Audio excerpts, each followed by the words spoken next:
Are you jealous? Oh shit, here we go again.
Post on Threads. I keep forgetting Threads. What up? Yo, it don't feel the same not listening to that beat no more now. The energy just died. We was vibing. What up? It's your man, I Make Mad Beats. We live from outer space. This is Tight Beat, a producer podcast. Supported and powered by Unapologetic. One more time, my name is I Make Mad Beats, and today my cast is... LJ1S, what up? Unique. Period. Kid Maestro. Oh my gosh. All right, man. What we talking about today, man? Hilarious, man. What we talking about? Streets? Yep. Man, Off top. off top. You know what I'm saying? Now, we talking about some quantity versus quality. Some interesting information has come out, so we're gonna dive into that. I don't know if that's a no Diddy moment or not, but whatever.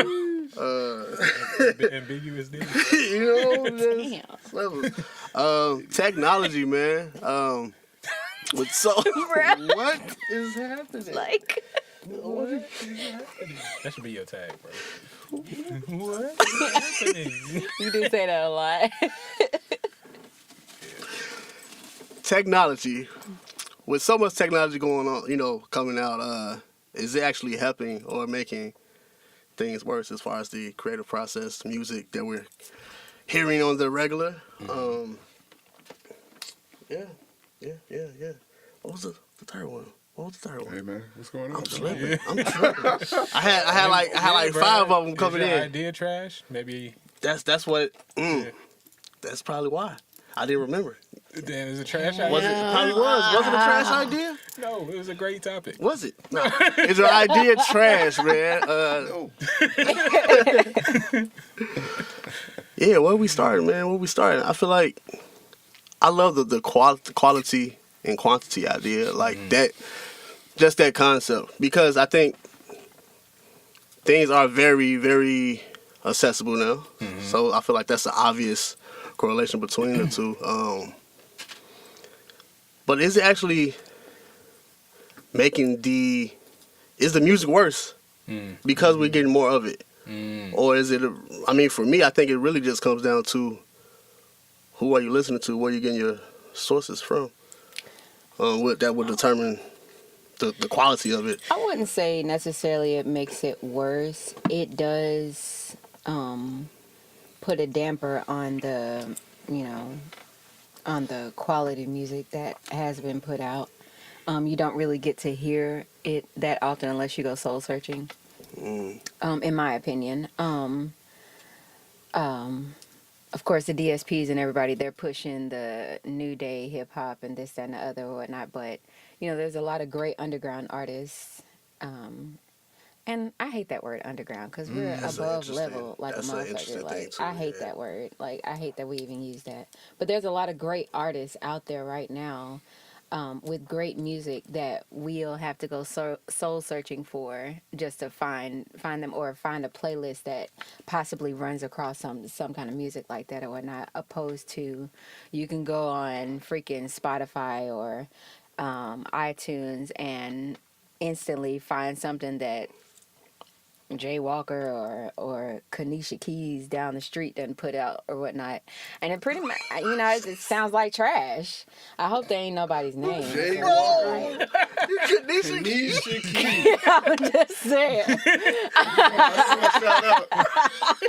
If you out there, Jay Walker, know this. We're not talking about you. Yeah, bro. Kanisha Keys, cousin of Alicia, or Kanisha Keys. yeah. I feel like that's so specific. You gotta be talking about somebody. No, I'm really Maybe not Kanisha Keys, but But it's Kanisha just- so Jones. subliminal. It's just kind of unfortunate to see, like, you know what I'm saying? Like, a lot of music is surrounded by toxicity and drama, and that's what the DSPs push. They don't push more of the let's get together, let's find a better way, like, you know what I'm saying? Like, they'll push stuff like Rod Wave stuff or whatnot, but they won't push Rhapsody or Shmino or stuff like that. You know what I'm saying? Like, I don't hear it enough. And I hear more of and true enough, it is all about who you're listening to. But also, those people that I choose not to listen to are being forced in my ears before I get to listen to the things that I choose to listen to. And that's because of that statistic there. Damn. Yeah. Yeah. Y'all know. Yeah, like. Keep it moving. Right. Yeah. I mean, that kind of tangent got like on a little tangent, but in terms of the original, That tangent got a little tangent. in terms of the original like question, in terms of like, is it helping the music? One, I don't know if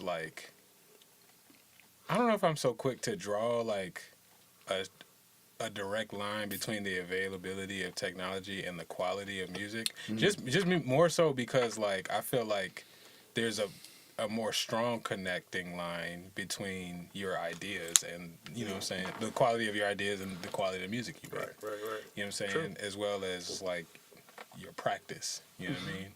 And so while I feel you, I just feel like that's more of a factor in terms of the quality of music. And so I don't know. And also when it comes to like quantity over quality, again, I think practice is like a thing. And so, when I look at, except like super anomalies in the world, which most people aren't, I feel like quality comes from quantity. Like you gotta do a lot, you know what I'm saying, to even get good. And I feel like it's just the main difference is that we're listening to everybody's process more than back in the day. That's real. I get that, but what about like that's why I'm thankful for like the Unapologetic World app, because like those sounds that aren't ready for to be put on like DSPs or whatnot, they can still be heard to like give the audience something to listen to and be like, hey, I feel this, then go put it out or whatnot. But it's kind of like the, what do they call it? I call it Christmas tree beats.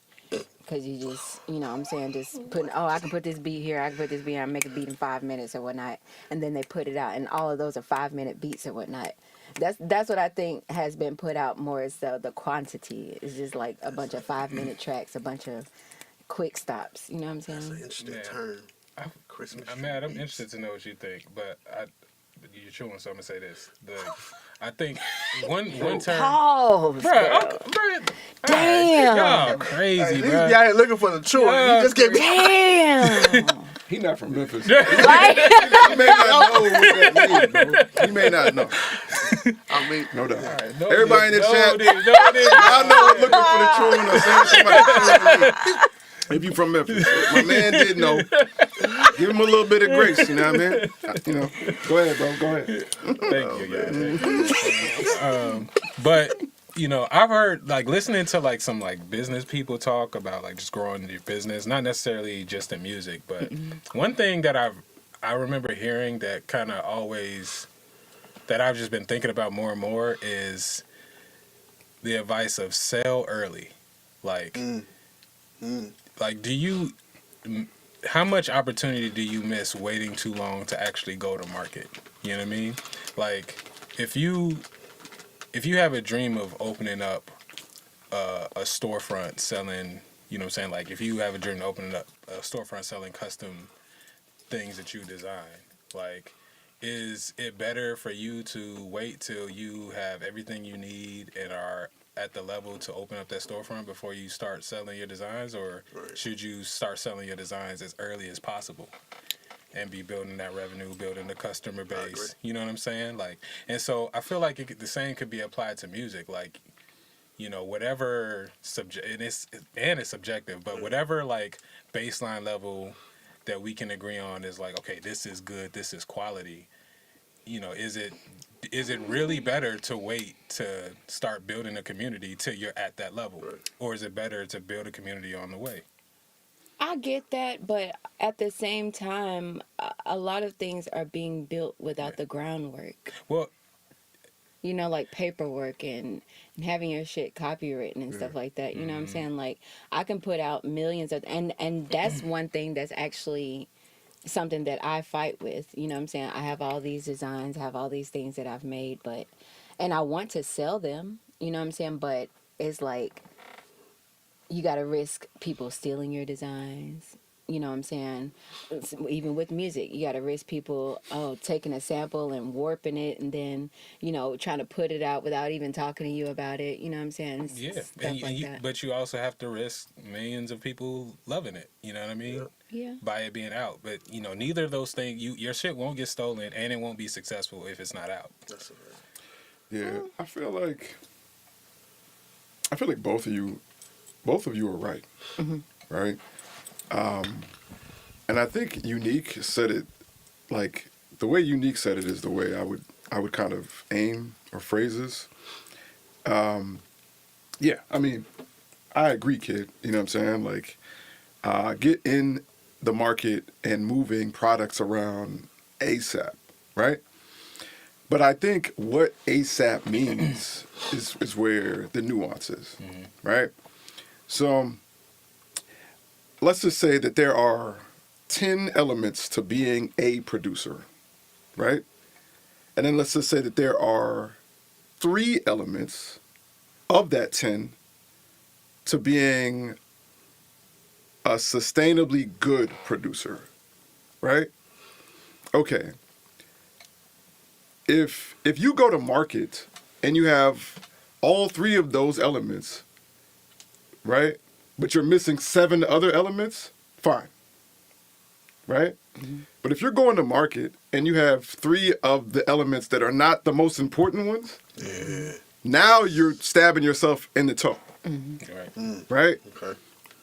So, because now what you're doing is creating people who no longer want to go back to your services will tell others. Yeah. Right? You're creating grievances.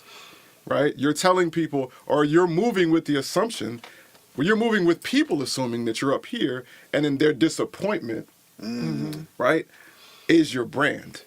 Your brand is that people will be disappointed in you, or disappointed in your service, right?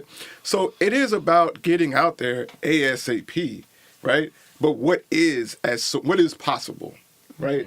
When you walk into that door of as soon as possible, maybe you don't have everything in your backpack, but there need to be some core elements that are locked in that'll keep people. See, maybe if they notice, okay, he's missing these bells and whistles, but these foundational elements, he's got them. Yeah, I mean, and I think that we're like foreshadowing. I think those foundational elements don't really. They're like the quality of your ideas. You know what I mean? Not necessarily the speed or the amount in which you're like putting stuff out. You know, so that's why I don't really be like, it's too much music. So you know what I'm saying? Yeah. It's just maybe too early. You know what I'm saying? For a lot of people, or you know, and we're just exposed to that because we have the ability to be exposed.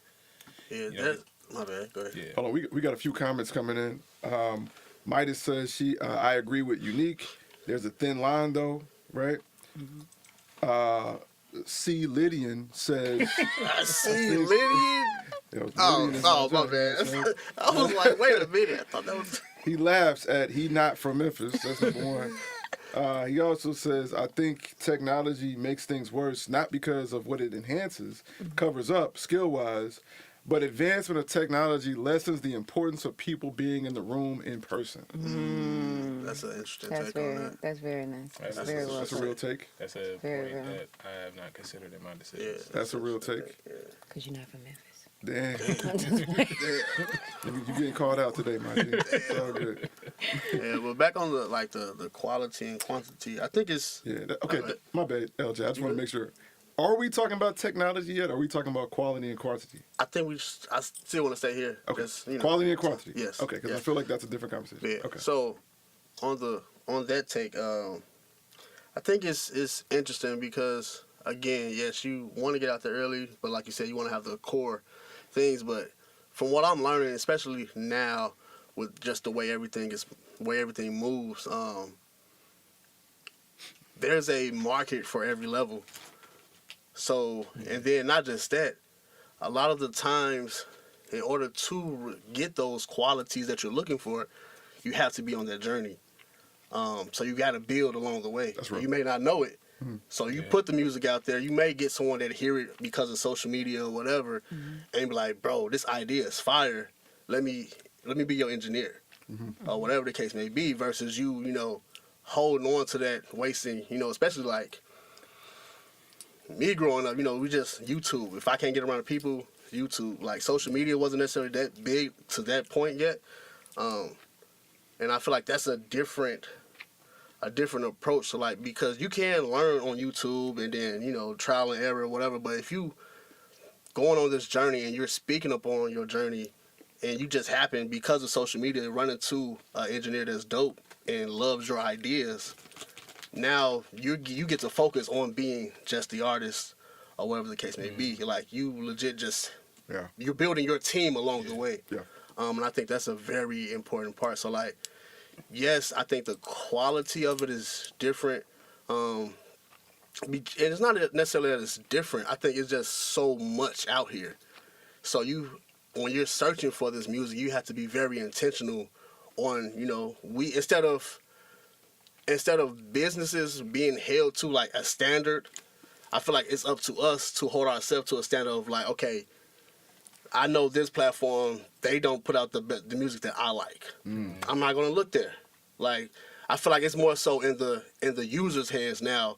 We can no longer just depend on radio or a Vibe magazine or XXL. Because at one point, that quality, we knew when we went to these sources, we were going to get these things. Yeah. Now I don't think that's the case with a lot of these folks. And I think that's because everything is because everything's so accessible to now, again, every level has a market.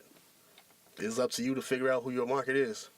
That's a great take. Real quick, Reggie Briggs says, that's an amazing take, the technology take. I'm going to assume he's talking about C. Major's take on being in the room. So, I'm sorry, C. Lydian, my bad. He also says, I got to set this up to get notified when y'all go live. I need these spaces. My G. Where you at? All you got to do is get the Unapologetic World app. Simple. You know what I'm saying? Leave notifications on. You will get that notification, you know what I'm saying? Or you can hop in our Discord, you know what I'm saying? The Midnight Marauder Discord. In the app, also, if you go to the Midnight Marauders section, there's a link there to become a member in our Discord channel. We talk about this kind of stuff all the time in the channel. So yeah. No doubt. Lost Vegan, a.k.a. Coldway, a.k.a. Timothy. Man, what up, where my the truck G? at, man? Where Hungry them as hell. taco sandwiches at, my G? Damn. Taco burger, I'm fam. trying to get some of them noodles. You know what I'm saying? My man went plat. You know what I'm saying? Bro, Him let's and go. Kid Maestro went plat. Let's Crazy. go. Let's go. Went plat with the platter. Indeed. Let's go. Indeed. Yeah, shout out. He said the Discord be live AF. You know, nah, as fuck, my bad. Reggie says he definitely tapping in. That's a good look, Reggie. That's a good look. Hold on, real quick. I'm sorry. We got. I'm still shutting our comments. Let's get it. What's up? Luca says, Obrigado. sending love all the way from Italy. Man, big shout out to Luca Suriano Shout out. in Italy. All the love. Thank you. How do you Thank say you, my hello G. in Italian? I don't know. Look that up on Obrigado. ChatGPT right quick, my G. That's I'm saying, Corey Owens, what up, man? Indeed. So- How you living? How you so living? Let CEO. me check. So right now, we are tapped in on Twitch, Instagram Live. We're on Facebook Live. We're on YouTube Live. All right? So we got a lot of people tapping in. C Major says, facts, LJ, put the art out, show people the process. Mad said this a while ago. It's not quality or quantity, it's both. The only way you achieve both is the love for the game. You can't get complacent. This is all facts. You know what I'm saying? You got to always be searching for ways to make your process better.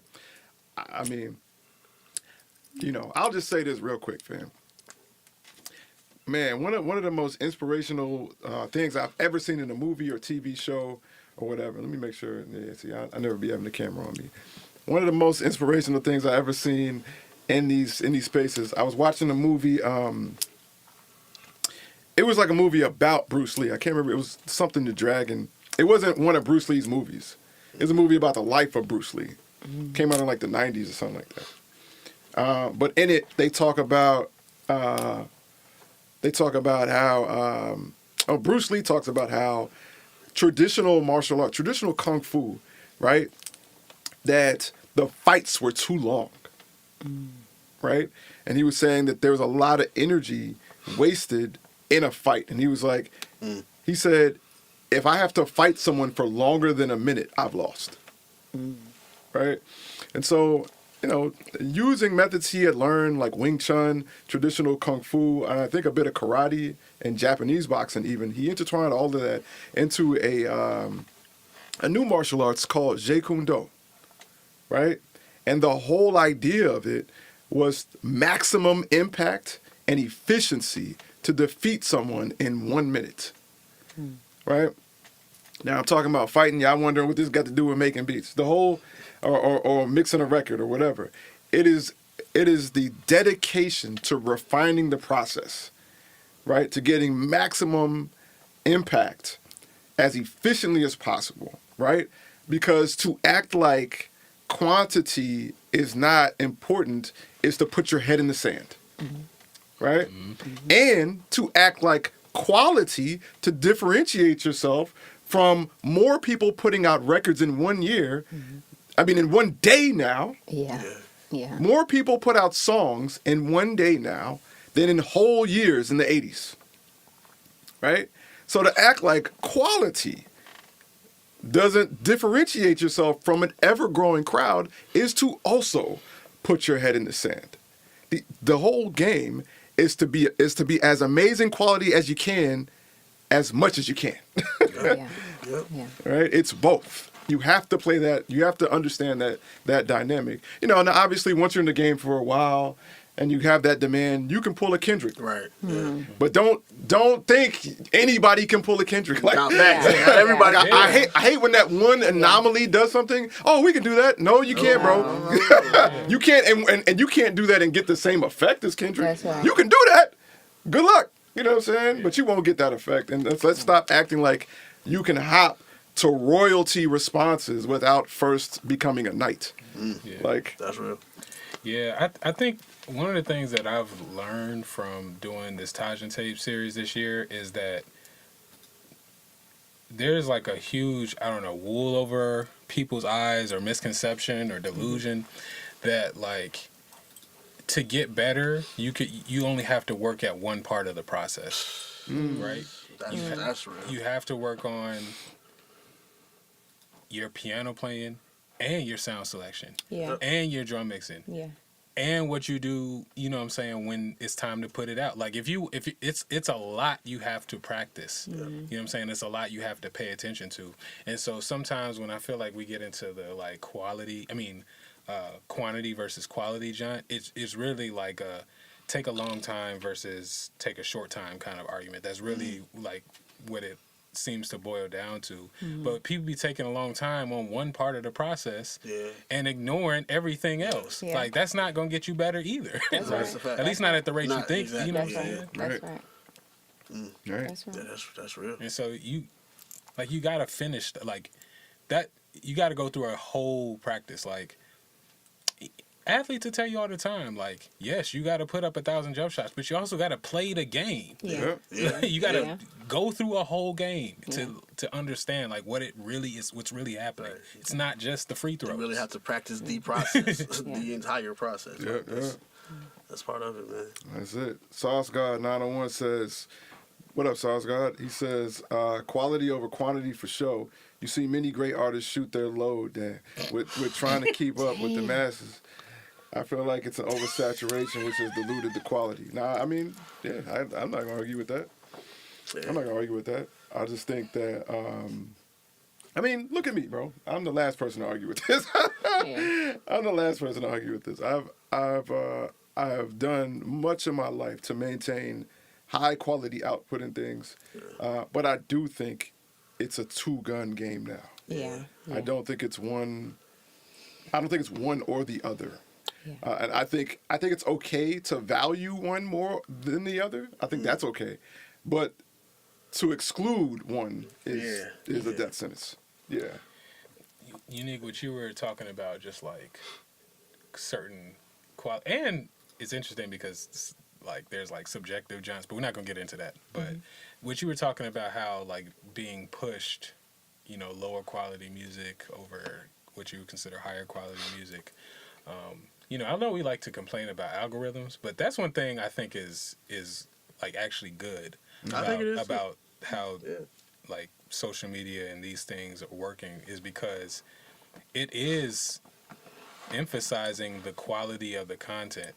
The subject or the context of the content may be not exactly what we may want, but like the algorithm is going off of data. Like who is engaging with this, who's watching this longer, you know what I'm saying? Like the individual pieces of content that we get pushed are things that the majority of people are liking, you know what I'm saying, that is higher quality. And so with more people putting out stuff, like if it's not reaching people, you know what I mean, there are a number of factors, but that is also kind of like an indicator Right.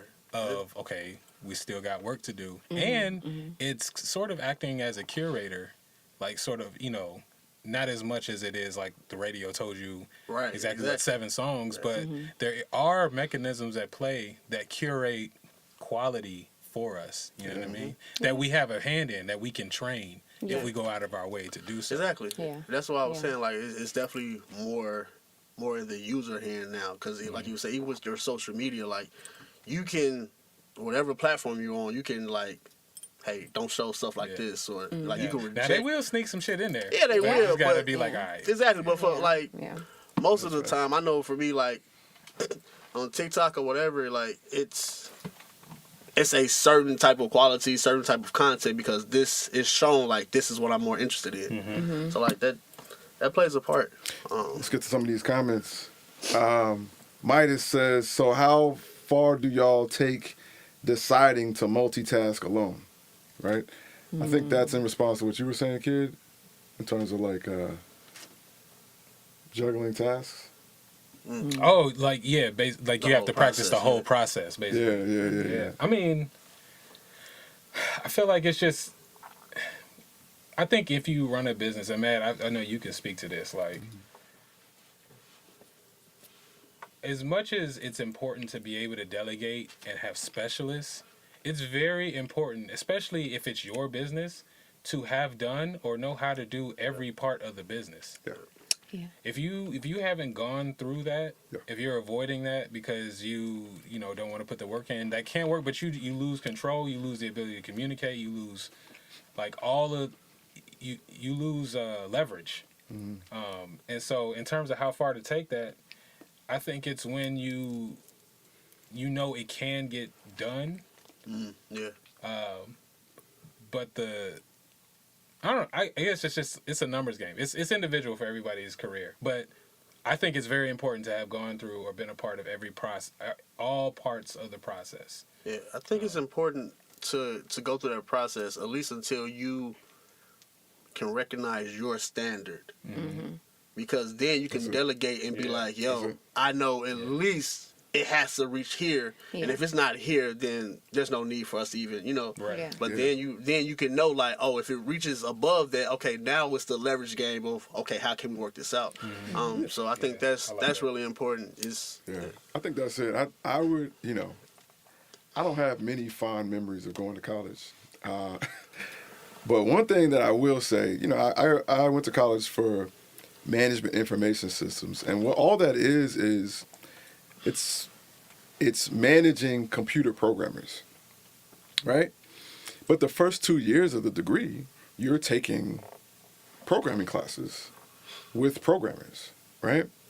Because they're teaching you how to program, so then you know how to instruct programmers, right? And like Kid said, it's something that I've been preaching for years. It's just that, like, I'll just say this, like, as a producer engineer, it's my job to kind of extract from a vocalist what it is that I'm supposed to be doing, right? They may not know the language. Right. They may not say, hey, I need this compressed with this kind of attack and this kind of threshold and blah, blah, blah, and I need it to fit. They may not know engineer talk, but it's my job, just like a doctor would, to say, hey, does this hurt? Does this hurt? And then to assess, you have a broken patella. You know what I'm saying? Yeah. Right. The same thing goes for a producer. Now, with that being said, if you know how to talk producer talk, we get to that way quicker a lot. Yeah. Yeah. and way more specific and nuanced to your taste. And, the same thing goes for anything else. I think it's easy for me to, it's significantly easier for me to delegate things to people in my team because I know how to do it, Right. right? Like, they can start from where I know and then get better than I ever was, right? Versus me just saying I want it to look good. Yeah. Imagine that. Shout out to Gabby in the spot, you know what I'm saying? Photographer, part of Unapologetic. Imagine I just pull up to Gabby and I'm like, yo, Gabby, I just need the picture to look cool, man. I don't know. You know what I'm saying? Gabby's gonna look at me, crazy, probably do some ninja flips, you know what Probably I'm won't saying? respond. and she's gonna deliver a dope photo, but it won't be your vision. Yeah. And we Right. have to keep going. And That's then right. I'm gonna see it and be like, this is cool, but blah, blah, blah, blah. And then we got to do that 3 or 4 times before Exactly. Gabby's like, oh, okay, I know what you wanted, right? And by that time, she's tired and, you know what I'm saying? Yeah. You understanding it makes the whole process significantly more efficient. Or you're doing that hourly with the engineer, and you spent more hours trying to get yours. Man. It cost you Absolutely. more. Literally. Absolutely. Yep. Literally. Facts. Absolutely. Big shout out to everybody in the chat. We got a lot of coming in. Corey Owen says, a lot of people also focus on improving quality of output and not quality of input and performance. That's so real. Yeah. That's Corey very spitting real. facts, bro. Yeah. What Yeah. we just Yeah. said, the quality of your quantity. Like, Yeah. that's a real. Yeah, he also says Quantity of your quality of efficiency. My man Corey about to get me to put that on a t-shirt. Being better at doing things effectively over doing things well. Excuse me, over doing things well, because doing it well can mean taking it a year to do it. Man, bro. That's real. That's real. Yeah. Corey, man, that's so real, bro. I wish we could have a whole. You gotta get Corey Yeah. Owens Yeah, on we the gotta podcast. get Yes. Corey on the podcast, Yes. man. You come through. Reggie says it's the same with rap. I learned about rhyme schemes, staying in pockets, alliteration. It's so much to learn and still learn for high quality lyrics, and also when to bring it out and when to dumb it down. Right, to have as many tools as possible, helps you. Never helps dumb you, your lyrics down, my brother. Helps you make it make it happen. You know what I'm saying? I don't know. I think that's another topic. Is there room for the dumb it down and it's okay? We could. Like, That's another topic. That is another topic. absolutely. Tired of is niggas room. dumbing that shit Yeah, down. yeah. man. Hold on. Let me stay with the comments for y'all while out.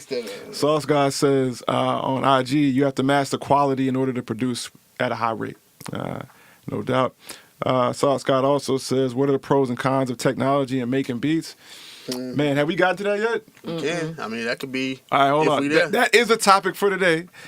I don't know if we want to cross that bridge yet. You know what I'm saying? Let's go ahead, cross that mother. We ready to crawl? Let me check my traps. Let me check YouTube right quick. All right, we ready? We can do it. Yeah. So the technology. Wait, reread his question. I mean his statement. How For he sure. phrased that. He says, what are the pros and cons of technology in making beats? With AI making things easier, is the authenticity, originality suffering? I think so a little bit, but I'll let y'all speak. Nah, go start on it. I think I wouldn't say it's like hurting it. I guess for me, I just miss those nostalgic sounds. I miss that vibe that real instrumentation can give, but also knowing how advanced technology has gotten, you can still get that same, you can still get those same vibes and same nuances from, analog or something like that, or well, not analog, but something digital. But it's just, I guess it's preference. It depends on your preference. Like, some people prefer, technology instrumentation, which I don't necessarily have a problem with it, especially if you know what you're doing, you know your machine, you know your craft. You can make anything that, could be made from a computer sound like a whole freaking orchestra. Just killed that shit. So I wouldn't necessarily say it was hurting it. It all depends on your preference of what you like to hear. Or you know what I'm saying? I love the technology wave, man. I'm a fan. As a creative, it excites me to hear people use, just do different shit. When it comes to technology, like so many things that are being done, it would be impossible to do with just straight analog. Like that's just a fact. And even when it comes to just the authentic sound of beat making or real instruments, man. Mad has played some shit, and you would think this nigga had That's what a I'm bassist saying. up in here like going for crazy. real. So I think it really just comes down to what you stated earlier, like the quality of the ideas that you input into the the Sound technology selection and stuff. too. Like, because even with AI or whatever, ChatGPT, like if the quality of your prompt isn't right, you're going to get a basic answer. So I think that really what separates just people using technology versus people actually understanding the technology and how to get the best out of it. Gabby quietly says, Right. Oh, Gabby, period. hop in the, you know what I mean? But it's all good. Gabby says, suffrage is based on the user, not necessarily a product of the AI itself. When things were taught the old-fashioned way, I think it gives more appreciation and allows you to better utilize the tech. So agreeing with Unique in terms of flexibility of artists. Like with anything, the person makes the best of the tool, not the other way around. That's right. That's Yeah. right. Shout out. Yeah, I mean, I agree. I think I think there's two things happening at the same time that can give us, this perception of maybe the downfall of music and musicianship, right, at the hands of technology. I think there are two things happening at the same time. I do think that it is like, you have AI, you have services, you have this, you have that. But I also think it's just accessibility at the same time, Yeah. right? So there's just like a flooding of the market on top of, there are these services and technologies that allow people who are now a part of this world to do, a whole bunch of things. I think you're going to be dealing with the same amount of people on the earth who are looking to push it forward, who are looking to do new and bigger and more brilliant things. I don't think that's going to change. Yeah. And I feel like that because I feel like I watched that happen in real time when it comes to DJing. Like, DJs, you had like a regular, quick crossfader, Vestex mixer, all of that, you know what I'm saying? And I remember when, I think it was Vestex, some mixer company came out with something where you could, like, one click would turn into like a 3-click flare. This is like turntablism talk, by the way, so, sorry, man, we about to get nerdy with the DJing. But I just remember, like, when all of that happened, like, it didn't make everybody a great DJ. It just means that the great DJs could do even crazier things. That's it. Yeah. That's it. You know what I'm saying? Like the minds to push things forward, like, are always going to be there, right? And then there are going to be people who are just there to get a desired result, and then there are going to be people who are there who are trash, right? And that's the thing is that's just a part of the game, and navigating that is going to be fun. But again, this is where quality comes into play, right? It's like if you're looking to differentiate yourself, this is where you have to be creative. That's one thing I love about, this part of the game now is like maybe years and years ago, you're like just being in the game, you had to be special. I mean, people thought of you as special just because you were in the game. Yeah. You know what I'm saying? Now, like, you have to prove creativity. Because everybody's in the game now. Now you have to be creative. You have to be different. You have to be remarkable. Yeah. You know what I'm saying? And like whoever's truly creative, whoever has truly innovative ideas are going to be the ones that stand out. It's like accessibility has come down so much. The playing field has been leveled so much that, you having an uncle in the game is no longer your savior. Yeah, that's right. You know what I'm That's saying? right. This is where people like me come from. Yeah. Right? Like, I don't have no family member co-sign. I didn't have no nothing. You know what I'm saying? That's right. I just found a computer. That was it. And now I'm like the voice you hear at the airport. Yes, sir. I think another part of what happens too is as technology comes out, like there's like I feel like we have like a piece of us that's just stubborn to the ideas of what even an artist is or what art is. Because like even if you think about like AI, right? Okay, if you got a person who can play 20 instruments and whatever, and then you got a person who like prompts AI to come up with stuff, right? Like, in a general sense, most people would say, well, the person who can play 20 instruments is the better artist. But what if you are trying to be an AI artist? That's what I'm saying. It's different. You know what I now. mean? Like Different. the definite, like what even is an artist changes. People who was playing bass and playing piano, like there were musicians coming out who were using just the MPC, and that's a different type of artist. Exactly. And so now you're trying to compare, That's right. a bassist with a person who does stuff on an MPC. And there was a period where if you made drums on an MPC, Yeah.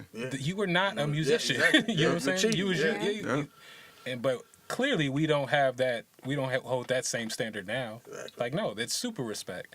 And I feel like when technology emerges, there's that wave of like, just honestly, it's like, yo, this is how we used to do it. So this is just what we understand, and this is how we judge what is good and quality and authentic. Right. You know what? Let me ask you a question though when it comes to that, man. Like I agree with that. You know what I'm saying? No doubt. But is there a line? Is there a line you can go past and you're like all of a sudden, you know what? Maybe we done took this too far. I believe so. Does that exist? I believe so. Man, What is that line? Let's talk about that line. I mean, not in the music space. And for me, it comes to the actual music creation because, like, albeit you're a great instrumentalist or something like that, are you good with song creation? Like, you can create music, but can you create a song? Can you create space to allow someone else to come over? I think the thing that always like makes me not like very sure about one way or another, but especially not in just the direction that you're saying, Unique, is just that like, are you a good artist if you have to bring in a writer? That's what I'm saying. Is that idea? Are you being authentic now because you got somebody else putting in on your ideas? There's still authenticity there, of course. But what is that line? it's so undefined, which makes it hard to say, okay, yeah, no, this is really authentic. This is really him. This is really a quality artist when they can't write for shit. All they can do is sing. Well, even at that, you can still be a great producer and make a song that sounds like someone could possibly could do something like that, or you can make your song like how when Wands came out or whatnot, like the songs they create, or even when you put your beat tapes out, like they're relatable. You know what I'm saying? They create emotional impact. Like a lot of like some musicians can just create great sounds with their instruments. You know what I'm saying? But there's a limit to what they can do, and so what I'm saying is that line, depending on who you are, is always changing and always different. There is no like you know what I'm saying? Like if you do better drums than me and I do better vocals than you, who's better? Like I think that's the thing. And if I need to come to you for some drums, can I really call myself a drummer? Yeah, can I call myself a real producer because I can't do drums? Can I call No, myself you a can real still. or can I call myself a real artist because I had to get somebody else or another resource to be able to complete my vision? And so this is where I mean, like, okay, well then if you use, like, does it degrade the quality if that other resource is not another person, and if instead it's a computer program to help me complete my vision? I don't feel like it degrades it at all, because as we all say, it's levels to things. You know what I'm saying? Like everybody is a artist in their own lane. So, you know, like how in the credits we see that multiple people came together on one song. That doesn't discredit anyone from their individual statuses. I think it still makes everybody great. Right. But there is a line when you come to the point where you're like, oh yeah, I can do this by myself, I got this, I ain't need no help, such and such and so forth or whatnot. And you know, Well, I mean, like I just look at it as the people is now computers too. You know what I'm saying? And does that fact make it a less quality product or a less authentic product? I don't think so. I mean, I think the only real line is when it comes down to your morals and values and stuff. I think it's a more personal thing. Like if you're out here using AI and using someone else's voice and you're lying, and then like it's hurting their pockets or putting them in legal trouble, then yes, I feel like that's a clear line. But like if it's just in a frames of creating art, I don't think so, because even still, and this is why I keep trying to tell people, even with AI or whatever that's going on, like you still have to input the information. AI still needs us to recognize, you know, or to determine how we want this to come out. Like, yes, AI is going to do its own thing, but we still are in control of, again, the prompt. And if the quality of the prompt still has to be to our standard to spit out something that's authentic to us. Now, if you were taking someone else's prompt or whatever and just running with it, then that's different. But I feel like when it comes to art, bro, it's so many people who are AI artists and they're amazing. Like I feel like the overall goal, it still gives you that feeling of like, I like this, I'm excited about this, versus being like, you know, if you just automatically shut something down because it's AI, that's on you, because it's art. It's still art. Like no matter who the artist is, it's a form of art. what do you think, man? It's changing. Well, before what I think, let's get to the audience. Let's get to the fans. Let's get to the listeners. Luca Siriano, my G out in Italy, big shout out to Luca. He says, I feel like AI will make what's quality more evident. Going back to the old school way might become more valuable. Yeah, I mean, I kind of say this all the time, you know. Emails only made a handwritten letter more important. That's right. So I could definitely see. Now I don't think handwritten letters are ever going to replace emails, but if you got one, you're gonna know that it was special. That's right. We got Gabby one more time. You know what I'm saying? Big shout out Gabby, silently contributing. You know what I'm saying? She got it on the. I don't know. Period. Big shout out Gabby. Would you consider the line when attempts at innovation are solely imitation? Okay. Like with sampling, I think there's skill to that, but but when you take without further creation, would that be the line? This is a question that that we've been asking for ages. So a great example of this is like, there are many great examples of this, but like, let's just say like Kanye's Through the Wire, right? Where a man looped up 73 bars of success from Shaka Khan. And Yeah. now, I mean, to his credit, he pitched it up a bit, and then he created a whole song around, literally rapping through the wire of his teeth. You know what I'm saying? On his teeth. You know what I'm saying? So I'm not removing that, but like, nor am I saying that that was an egregious thing that he did. I guess what I'm more so bringing up is the fact that when that came out, the producer community was like, "Hey, bro, where's the line with this?" Yeah. You know what I'm saying? Because at that time, like, nah, it was about chopping and being creative, and this dude just looped up like literally 24 bars. So like, yeah, I think I agree with that. That's the mindset I have in my mind where I'm like, all right, well, how do y'all feel about a line? Gabby also says, I think maneuvering of a tool, AI, is one thing, but to just use versus utilize would be what I consider part of the difference. Yeah. It's You know what I was thinking about on my drive here, y'all? Hold on, real quick. Let me get some more comments. Yeah, My bad. Here on Type Beat, we prioritize the comments of the crowd. We definitely want y'all to be a part of the conversation as much as possible. We don't want y'all just looking at us talk. Corey Owens says, the tool only takes you as far as your ability to truly understand the sonic space. I agree.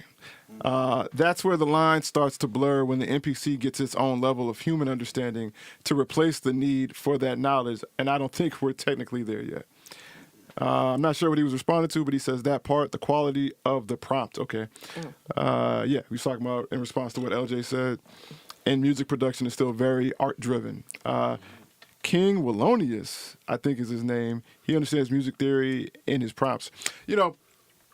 I couldn't agree more. I've told the story 1,000 times, but it is so important to me. I think about this all the time.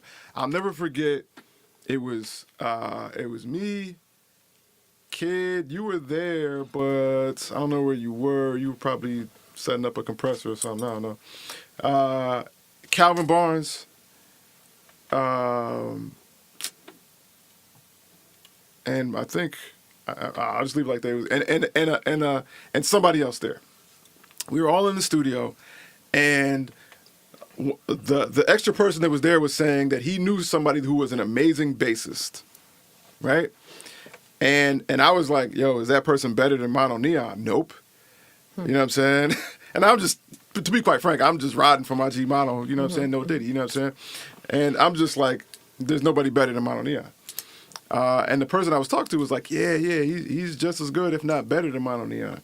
I was like, that's impossible. My man Calvin said, yo, you seen him like play the bass to like people talking, right? Mm-hmm. Right? And the guy was like, yeah, I seen that. My homie can do that too. Right? Mm-hmm. And then Calvin said, yeah, but did he think to do that? Mm-hmm. No, he didn't think to do that. And that was such a eureka moment, because that is exactly what we're talking about, right?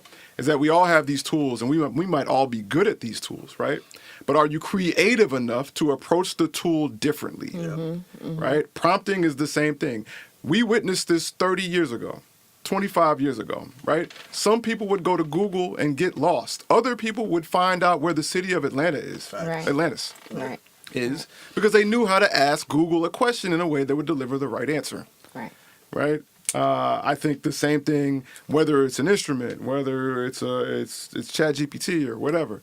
Prompting has been the thing for a long, but way before we were calling it prompting. Yeah, bro. That very much segues into what I was thinking about. What I was gonna say. On my way over here, I was thinking about like abstract art, and like, you know, a lot of criticisms that you'll see for abstract type stuff is that, you know, people feel like, you know, I could have did this, you know what I'm saying? Or this doesn't like the the skill required to pull this off isn't necessarily like self-evident. You know what I mean? Like it would be to paint a photorealistic painting of a picture of a person. And so, I've like seen people like be like, yo, this is amazing, this is beautiful, and like Big shout out Corey. and other people be like, yo, this is like basic type shit. I've even seen paintings be up in museums and art galleries selling for thousands and millions, and it literally just be a canvas filled with one color, right? And so when you talk about what is the line, right? As I was contemplating that for myself, like, is this just like a scam? You know what I mean? And people are just buying into it. But I think one thing that came up for me was that, like, this painting of just all blue, right, on this canvas is exactly what you were saying. It's something most people have the ability to do.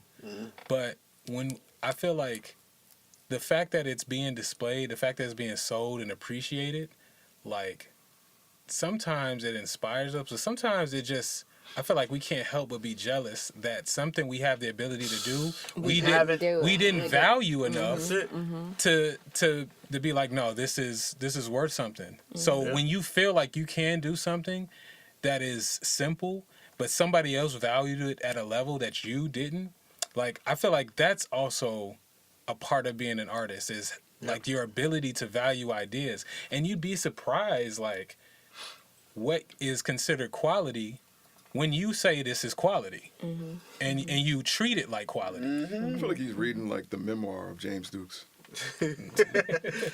Nah, I couldn't agree more. yeah, that's real. I feel like that's a perfect segue to the valuing your idea. It made me think of it was an interview, Virgil. He was talking about, he said, if I place a piece of trash, like in a break room, whatever, people will just throw it away. He's like, but if I place this same piece of trash in like a white room and I set up in a certain way amongst the right audience, people will value it and see it as art. I'm like, I feel like that's super important. Like, we don't value our ideas enough, and not just we, but like, there's so many people in the world that don't value their ideas enough to do the work to place their ideas in the right environment to see that success. Because like you just said, it could be a blue paint or whatever, something simple.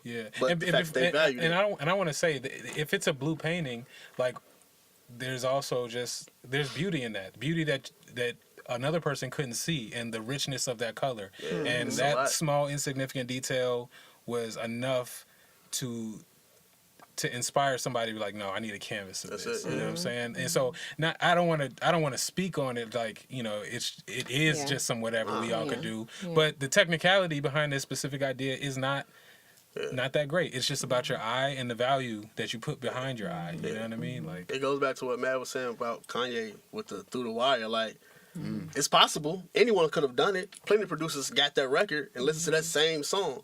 But he had the thought, was like, no, this is the piece. That's right. This works. This speaks to what I'm dealing with right now. This will be perfect for, for my life right now. And he believed in his idea enough to push through and, put in where it needs to be. And we see the results of that. I wonder how long it took for him to get to that space, though. Kanye? Yeah. That nigga been out there from the gate. Yeah, I think he woke up like that. Real quick, Min Lux Life, aka Jonna. What up, Jonna? Says this discussion lends itself to a bigger one of what we as humans decide what art is good and how we value it. The mass ease of production with AI could make it seem less valuable. It's subjective. Yeah, I agree. But I do think, though, that I think currently, and this is what I tell artists now. I tell artists this all the time. I say, AI can replace functionality. It can, and it's doing it currently. But it'll never replace brand or idea, right? So, if you were to tell some AI chatbot, hey, make a beat that sounds like Pharrell, I'm sure it could do that. you know. But it's not the same as getting a song produced by Pharrell and what that means as a song and what that means to the people who are interested in you as a song. Because people are a whole bunch of ideas that mean something. Functionality is just functionality, right? Like, I mean, you know, there are shoes that cost just as much and are made the same way Nikes are, but Nikes will always mean something more Yeah. because of the idea of Nike. Yeah. And if you approach branding in that way, you know, in my mind, this is how you stave off the effects of, you know, artificial intelligence that can now do things significantly. I mean, it wasn't even the same like 9 months ago. This has been crazy. This year has been the greatest AI growth in the history of mankind. Yeah. So, yeah. Man, do we have another somewhere else I to mean, go we with still this? here with just the value and the ideas, man. And I want to go deeper into that. Just speaking on like, how do you determine which ideas to value?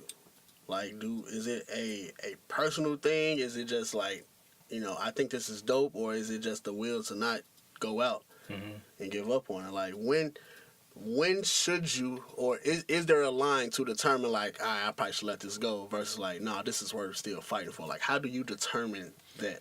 I When have you a break very that fear of interesting- being devalued. I have a very interesting answer on this.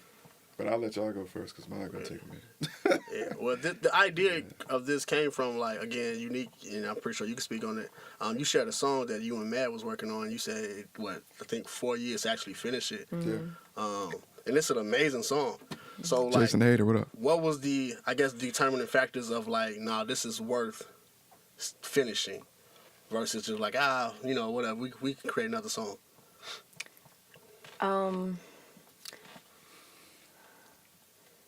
It more so had to do with knowing my worth and knowing the worth of what our creator has like instilled in me.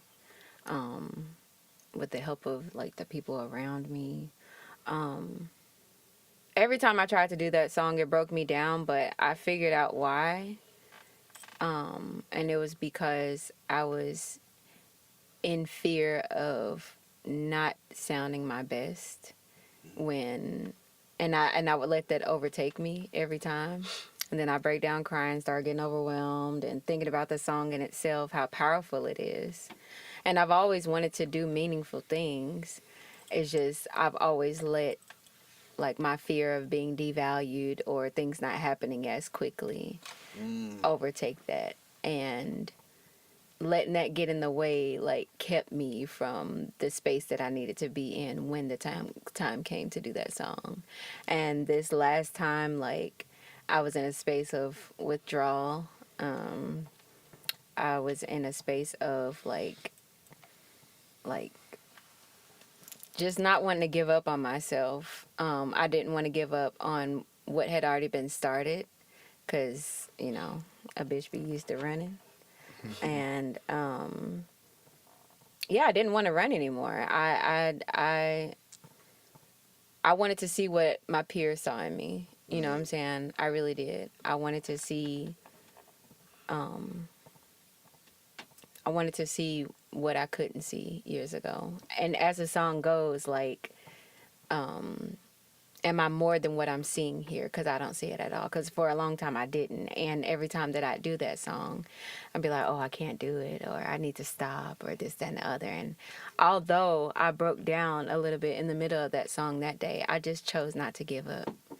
And I chose to value not only my time, but Matt's time in that moment. Because I'm like, damn, like he's, you know, still trying to work with me on this. So I was like, well, damn, let me do better on my end or whatnot to make it better for the session. Right. Well, I guess, but what made that song, because we've all worked on plenty of songs, what made that song be like, no, we have to finish this one? Like to come back to and at least attempt more and more to finish that one. What made that song stick for you to feel like you have to finish that idea? I'm more so finishing ideas that I feel like will get a quick fix.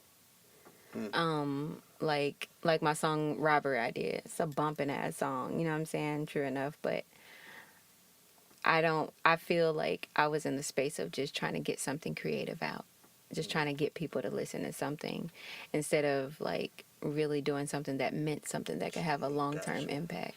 Yeah, and it's like those things I always feel like, oh, it's gonna take forever and blah blah blah, and it's like a lot of the greatest people didn't get their success overnight, and yeah, I was more so willing to work for that one instead of just rushing through it. Like even this whole project that I've been doing, like I'm so proud that I'm so happy that and that's and this one sentence sticks with me ever since Matt wrote out my plan. It was these things are subject to change. And I was like, so am I. Yeah. You know what I'm saying? And yeah.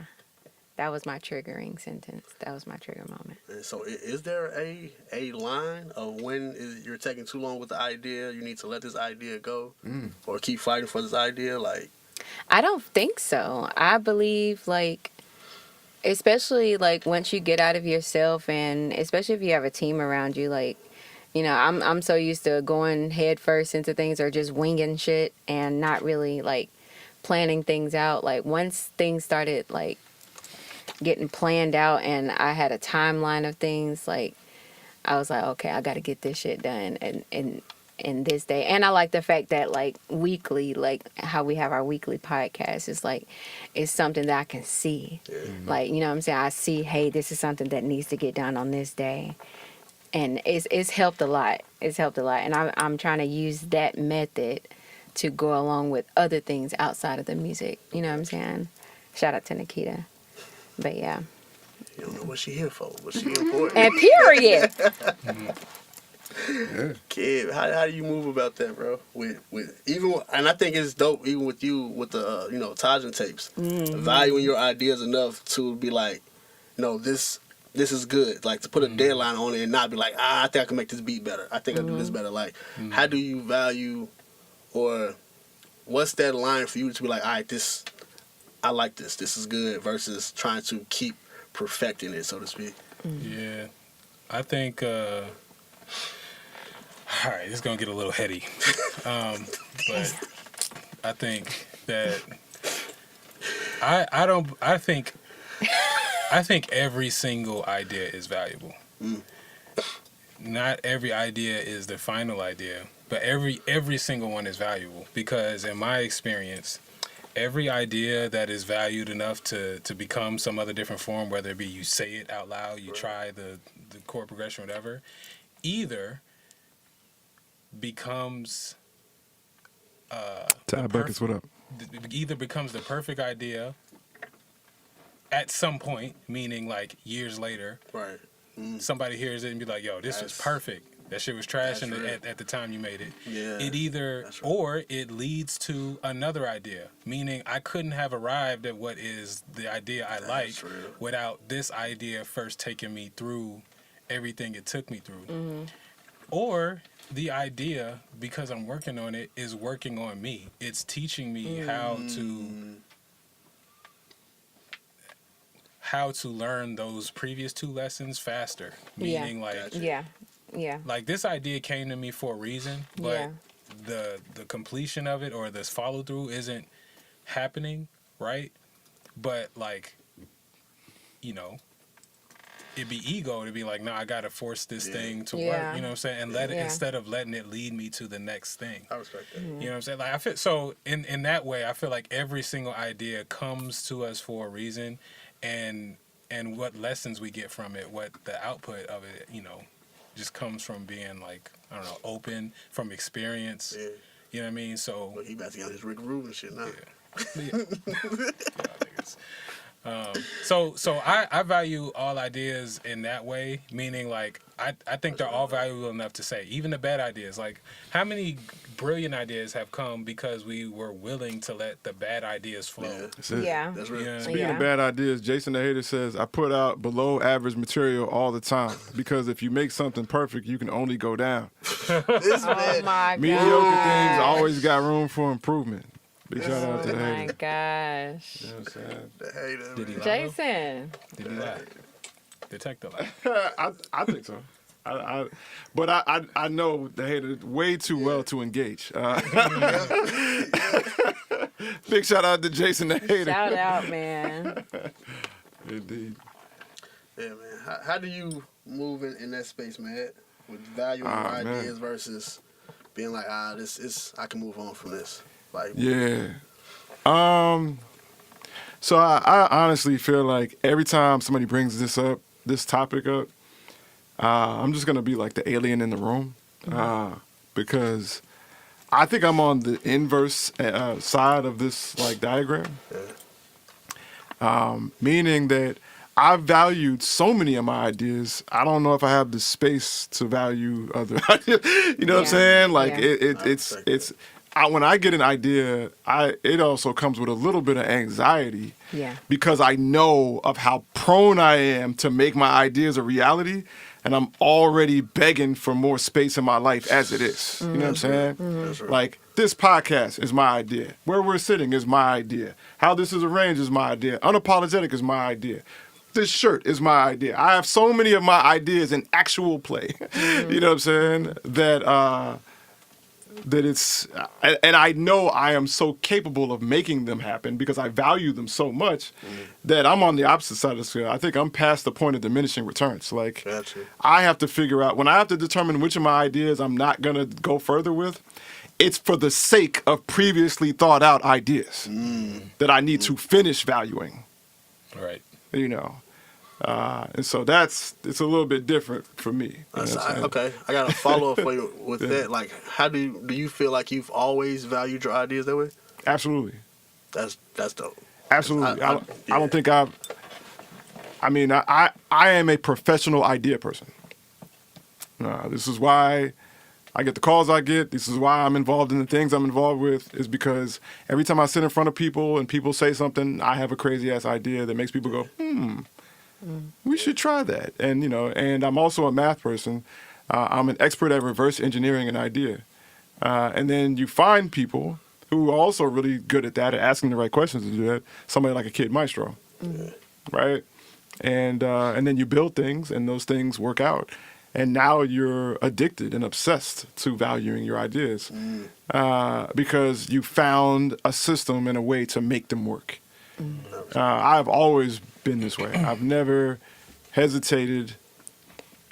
And I think the difference between me and other people in this regard is just that, like, I'm willing to do this shit alone. I'm willing for no one else to get the value in my idea and not change shit about how valuable I think it is. I think other people, you know, they might have an idea, it might not get vocal support or no one understands it. And so they fall back or they begin to doubt their idea. This is the difference between me and you, is that I don't. I don't do that at all. I am, you know, what do they always say? The punch that lands the hardest is the one you didn't expect. So when people don't understand my ideas, I just can't wait to land that punch. I feel like this, like, you know, is really proving what I'm saying is, like, every idea is valuable. Yeah. Like, I don't believe, you know, yes, there are trash ideas, but that they have a value. Yeah. Like, you have to value it. Yeah. Because if you don't value that trash idea, you won't get to the good idea. Oh, that's real. Or it won't teach you how to manage your time with all your ideas. You know what I'm saying? Like, like there's something of value that you Jimmy have. Page from Montreal in this jump. Shout out to Jimmy Page. Period. My bad, kid. I just had to shout out my man Jimmy Page. So I you know, and that's something, like, you know, is very observable. Like, you know, I'm going to co-sign what he's saying. Like, he very much values all his ideas and puts them into action, and they pan out great for people. And then there's a momentum of valuing those ideas to where you do get on the other side where it's like, okay, what's the idea so that I can value more ideas? You know what I'm saying? Yeah. Like, that's a great place to be, in my opinion. You know, in my opinion, it's not an easy place to be, but it's definitely better than, you know what I'm saying, not being able to value any of your ideas. Right. So, like, when it comes to Tajan tapes, like, like, I had an idea. I have to have faith that this is good for something. It's it's good for building my narrative. It's good for another artist. It's good for people. You know, this is good for something. You know what I mean? And if you do well with little, you'll get much. You know what I mean? There you go. That's right. There you go. But that's the part. It's like, you know, I was talking to really quick, man. Big shout out to Jonna. Jonna had another comment in there. I just want to shout her out right quick. She said, modern day beat making Da Vinci, healthy obsessions.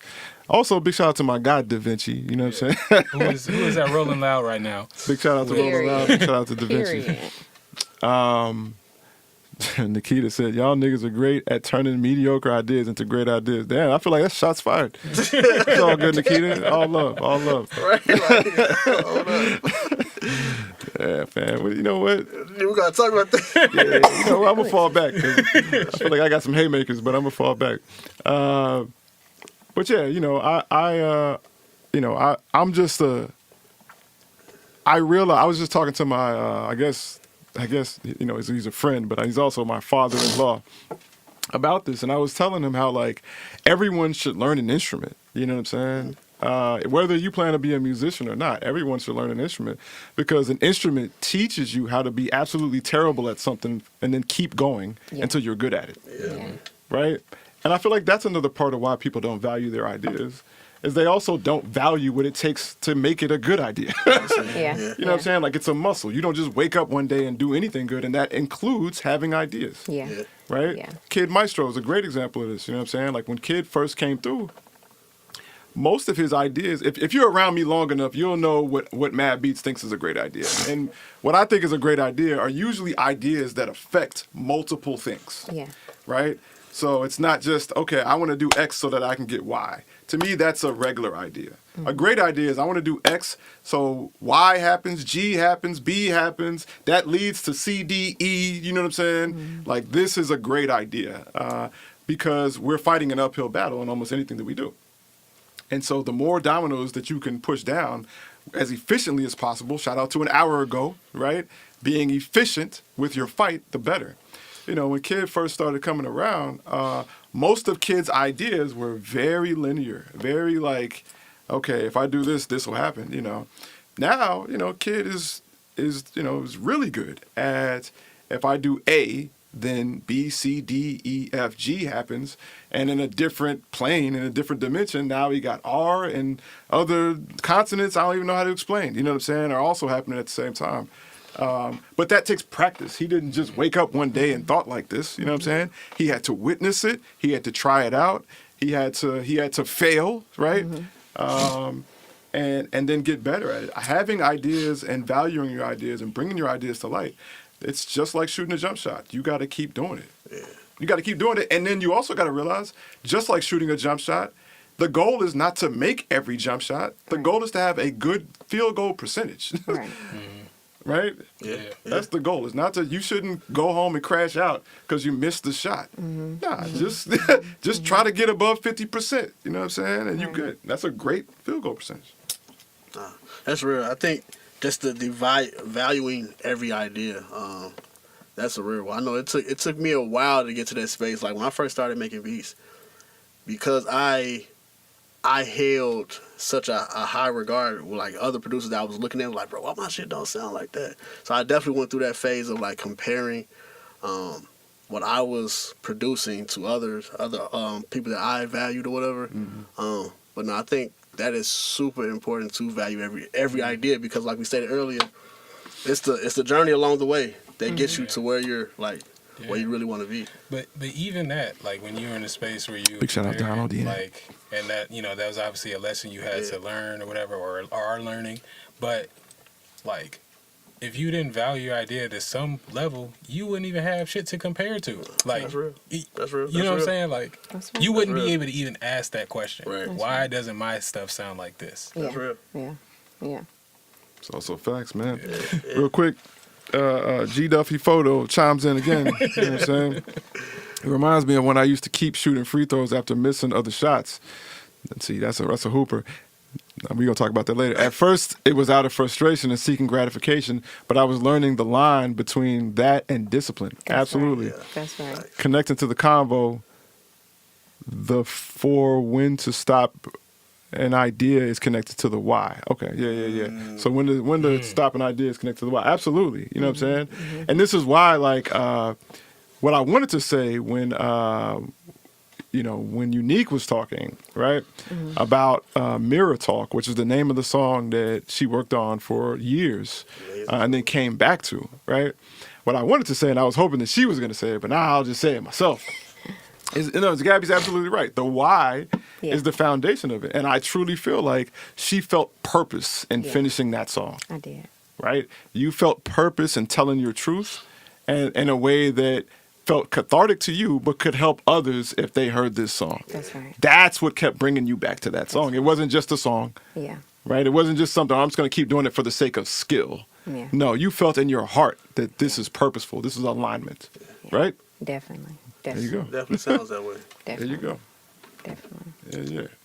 And that's how I feel about like even the rest of my music that I'm creating now, like the impact that is going to have on not only me but on everyone else. Like I'm proud to be in this space. I really am. My why was totally different years ago. It was to, go on some viral tangent or something like that, or just, you know what I'm saying, just be that person, you know what I'm saying, like for real. And it's just different now, like, and it leaks off into other things into my life, like even with my job and stuff, like it's just a lot of shit. It's just not worth it anymore. It really isn't. And like my why is so much different now. You know what I was saying earlier about how like ideas like either lead to another idea or it will be perfect for another time period. Mm-hmm. Man, one of the other beautiful things about ideas that happen is that like you have an idea and it means more later. Yeah. Like at first it was just something cool. I just had this idea. It came to me. Mm-hmm. And then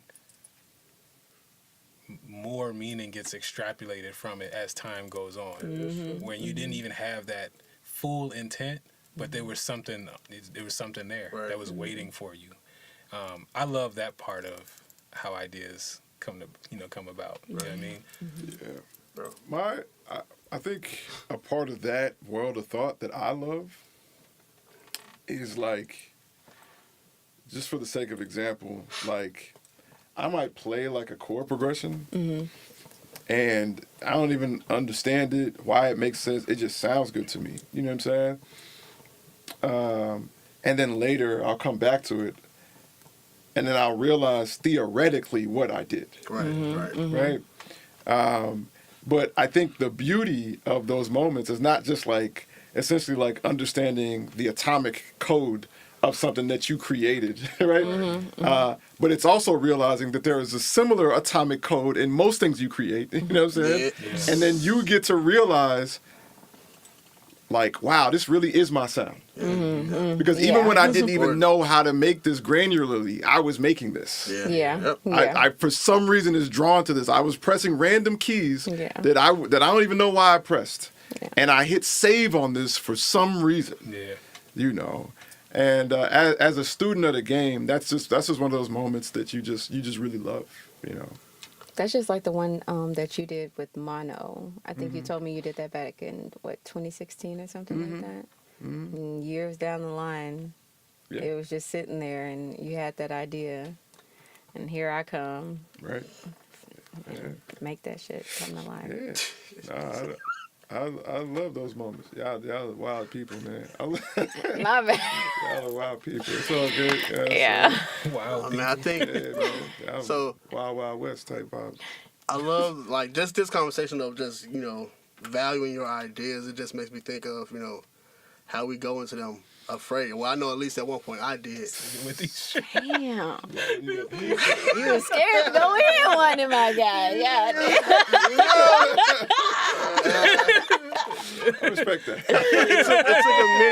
It took a minute for me to value them. And there was fear there. There was fear. But now, I'm unafraid. Wait, my bad. I wasn't. All right, how about now? But now, I'm unafraid. You unafraid? Unafraid. I think we got to celebrate that. Man, Yeah, I bro. think so, man. Let's get it. Let's get it. We got to celebrate that. How we going to celebrate that? Kid Maestro, do you have an Tell idea? 'em. Man, I have an idea that I feel like can knock out multiple Value your idea. multiple Value, birds, period. one stone. Okay, You bet. feeling unafraid? I've been unafraid. And we need to go into the rest of the year unafraid. Why don't we have the unafraid party on December Let's 30th? go. Let's clap it up. Let's We doing go. it. Let's go. Go. Go, Yeah, man. no, seriously. All right, so as y'all, most of y'all know, if y'all don't, I've been putting out a B tape every single week since the beginning of the year. So I put out 49 so far, and by December 30th, because I'm dropping on Monday, there'll be 52, one for every week of 2024. And the main reason I was doing this is because I was inspired. I witnessed people valuing ideas around here, Right. and I was inspired to value my own ideas finally and take a creative sabbatical to write an album. You know what I'm saying? That was just like my expression. I've never done that, and it's something I've always wanted to do, but had found reasons not to. Right. And so I did that. I had a lot of like creative momentum, and I made things that I felt that it was a very purpose driven like piece of art. You know what I mean? And the year will go. So after March, I stopped working on it. Like March, I felt like I was like, okay, I'm done writing the music. But as time went on, I just found like I made less and less of a priority into like bringing this whole idea to completion. And it got to the end of the year, and this whole dramatic move that I pulled, I'm not doing nothing else except writing this. I didn't really have much to show for it except some roughs. Yeah. And I had to really figure out why and be honest with myself and, think about it. So I, didn't repeat this pattern that like seems to have been in my life when it comes to my artistry. And the umbrella that all the many reasons of why I didn't finish that falls under was fear. I was just afraid of various things. And, I don't think that before then, I might have been able to admit it, but I hadn't really named that demon that clearly. You know what I'm saying? Been that accountable to that. Because, honestly, it is a little embarrassing to admit that I'm afraid or, or was moving out of fear. Yeah. But once I was able to do that, I just wasn't going out. And, I can't admit something that clearly and then just let myself stay the same. Yeah. You know what I mean? That's right. I didn't That's want to. I right. didn't want to, at least. I had gotten to a frustration point. Man. And so I was like, well, I need to practice the things that I'm afraid of. And, and putting out music was a part of it. And not even just putting out music, but standing behind my ideas.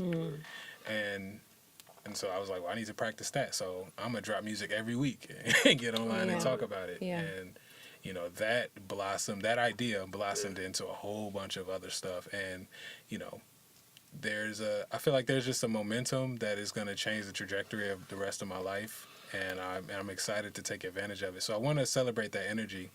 But I also feel like having a party centered around my accomplishments is kind of like a final boss. You know what I mean? Like, I got to stand behind 52 weeks of my ideas and say, yo, this was valuable. Yeah. These ideas I were love valuable. that. Yeah. And invite people to celebrate with me and have an expectation that someone will show up. You know what I mean? Period. And so that's sort of the backstory. And so I would love, if you're available on December 30th at Bevo, 101 go. Island Drive. It's in Mud Island. To pull up to the Unafraid party, 7 p.m. It's pay what you want. And Let's go. let's celebrate. Salute to that. Hold up, bro. Yeah, man. It's not a game out here, man. You know what I'm saying? If you haven't seen, you might want to just talk about the Bevo experience a little bit. Just kind of give some Bro, some background. all right. I'm going to just say this. This is a very difficult thing to explain if you haven't seen it. So that's just, first of all, that's a grain of salt. But what I've been saying is that, like, Bevo is a combination between a giant adult playground and interactive museum and Universal Studios that follows the story of an interdimensional time traveler, right? This is going to be the next Disney World of Memphis all created. It's all the brainchild of a savant, a genius by the name of Chris Reyes, aka Ninja Cat, who I first got into because he was doing cool projection mapping. Little did I know he was working on this complex. And so, yeah, it's, I don't know. Do you remember the name of the museum that is being renovated for Bevo? Okay, so there used to be this old museum on Mud Island that has just been abandoned for like 20 years or more, and now it's being, and that's what we're doing to and he's renovating that whole space to turn it into this giant complex interactive situation. And so the Unafraid party is going to take place in a very small piece of that experience. And yeah, I don't know if I want to give too much away, because I'm gonna just say this: like, if you've ever been to any one of our events, you know we be doing some crazy shit. Something is gonna be something you haven't experienced before. And so the location of this joint is going to be crazy, and we are the first to ever do anything in this room, and you just don't want to miss it. So yeah, Bevo. Maybe we drop a link. We should just drop a link to the Bevo exp.com website, and there's like a little video there. Bevo, BVO. Yeah, I heard him, man. Yeah. You know what I'm saying? Y'all also seeing the image. You know what I'm saying? I'm doing this with my mouse live. This is not an animation. This is how serious this is right now. You know what I'm saying? Like, I don't care how it's coming across. I need y'all to know about this. Period. We're gonna have some I'm unafraid to do this. some new merch too. You know what I'm saying? Some limited run, Yeah. exclusive to the party. So yeah, please come through. It's gonna be a great time. Let's go. Yeah. I feel like the timing of it is great. Like, not only did you value your ideas enough, but you faced your fears. I feel like this Shout out Pro and Rudy. this year, bro, so many people we had to. Come on. we had Just to- Pro and Rudy on the side. The flex for me. like, I feel like just every year, man, you know, we all, at least I would say most people, we go into the year with like, yo, we want to do these things and this and that, you know, and the year goes on, life happens, and so many people have to overcome a lot of things. But I feel like this is a perfect day, the perfect time at the end of the year, like you said, on the 30th, bro, leading to the new year, just to celebrate being unafraid. Like, Bro, can I drop a nugget of something I think that is very important that I've learned? let's go. Okay, yo, so Oh, real quick. Sauce God said, congratulations, family. That's huge. thank you. Keep smashing. You know what I'm saying? Soul Hearted says, thanks, G. Duffy, the hidden guest member on the show. Jonna says, Taj and Tapes fire with the hand clap emoji. You know what I'm saying? Period. G. Duffy comes through with the fact check type scenario. The old Mississippi River Museum at Mud Island. You know what I'm saying? thank you. Indeed. Appreciate it. So yeah, all right. Before I started this, so this plan came together because I was like, bro, I gotta make sure that I'm not the same person by this time next year. So Right. last December, December 2023, on New Year's Eve, I just locked in the whole day with a whiteboard and really was like, I'm gonna figure all this out. Now, everything that I put on that whiteboard, I would say that I was firing on all cylinders on that. Man, the 5-hour energy. Yeah, right. But like, I would say that I feel like I was like 30% of what, you know what I'm saying? So I'm trying to increase that percentage in this next year.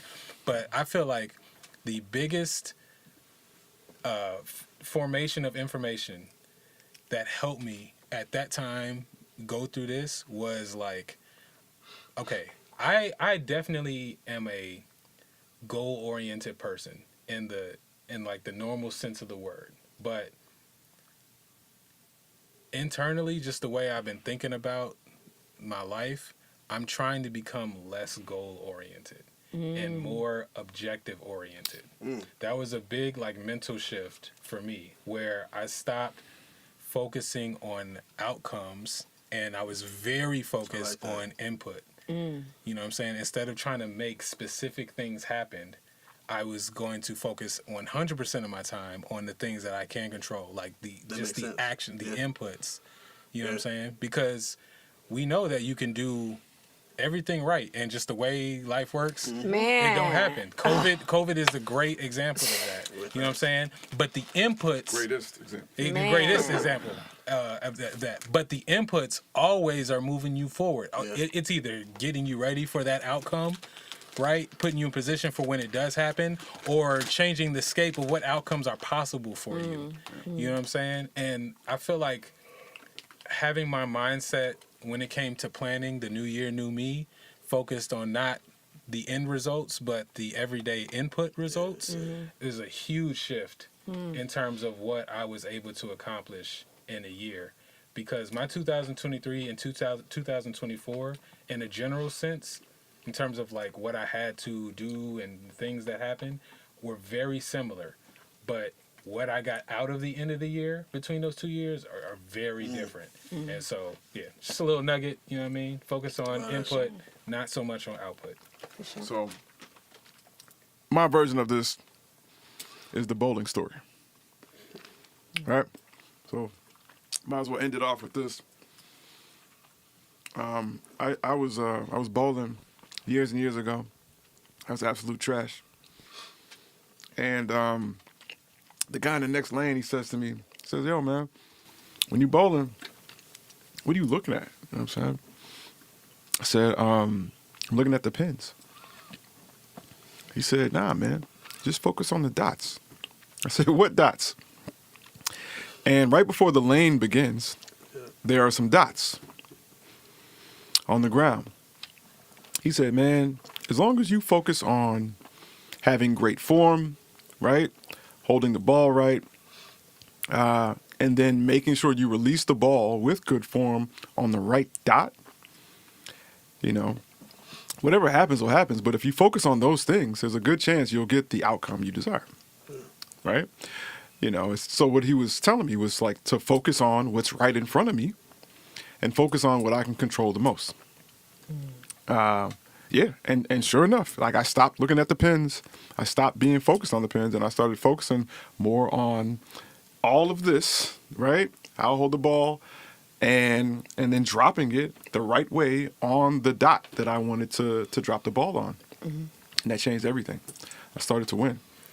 And so this is also why I say things like now, like one step at a time, Yeah. right? The step that's right in front of you. And this is also why I also say, let's see what happens. Yeah. Because this is my way of acknowledging that I am not all controlling, right?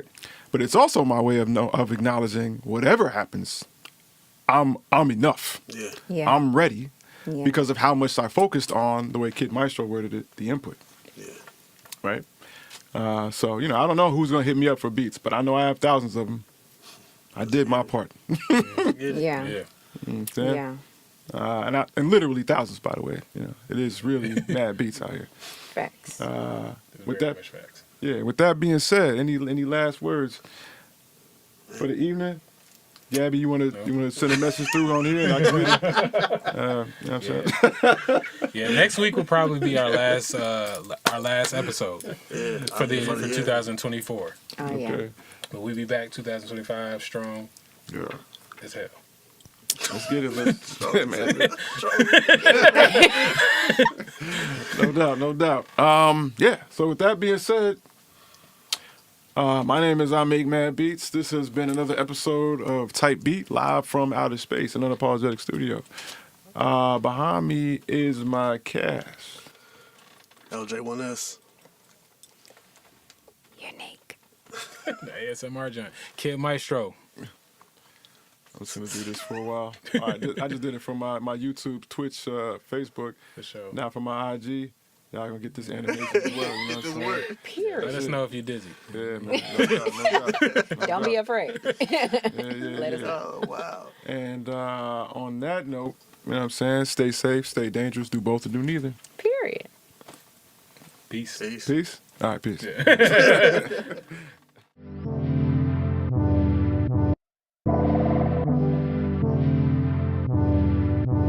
Bitch, are you jealous? Oh shit, here we go again.